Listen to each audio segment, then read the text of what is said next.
Okay, still haven't moved. Still living out of boxes. Super salty about it. Let's move on. So yeah, as I mentioned in the last video, all of my recording stuff is packed away. I'm limited in the things that I can make. So this week, what I thought I would do is give a shout out to an app that I've been using all week long, have become super obsessed with, and it just like needs more attention. So being below the age of 30, just about, let's move on. I, like many others, growing up in a social media era, have learned a completely different method of communication which will baffle archaeologists till the end of time, and that is GIFs, or GIFs. The inventor calls it a GIF, but that feels weird in my mouth, so we're going to say GIF.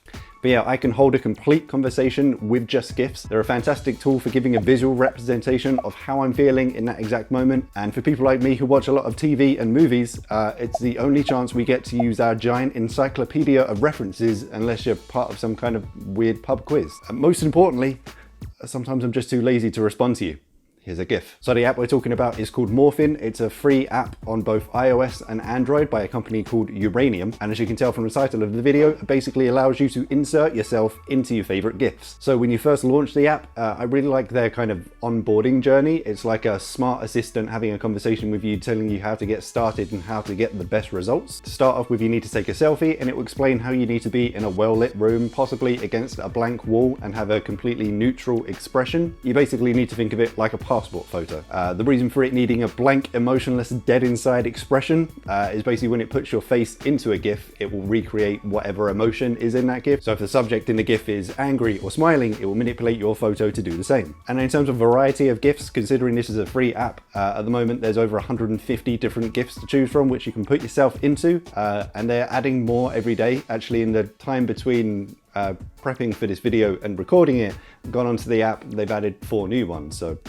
awesome. Which is a big feat, because if you look really closely at the GIFs, what they're actually doing is recreating the main subject of the GIF as kind of CGI. So you can see the difference in this one here, for example, of Mysterio.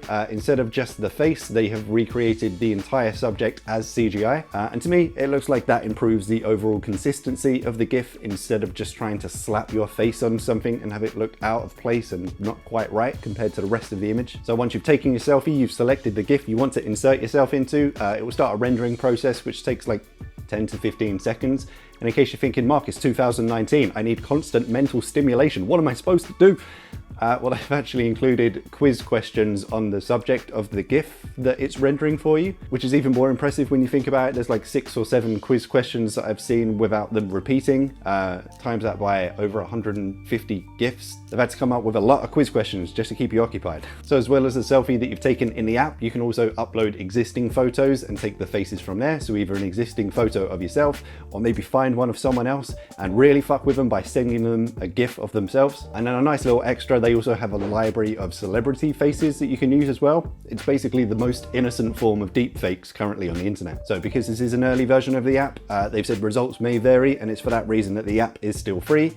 There's no in-app adverts, and it's the reason there's no watermarks on the finished GIFs. But even with it being an early version of the app, I've been super impressed with the results. Only things I've found so far as a glasses user, anywhere the subject in the GIF has their face turned kind of sideways, it doesn't know what to do with the edges of glasses and sometimes just wraps them around the side of your face. So these were some of my GIF creations. I've been sending them to people all week long who now think I'm some kind of CGI editing genius.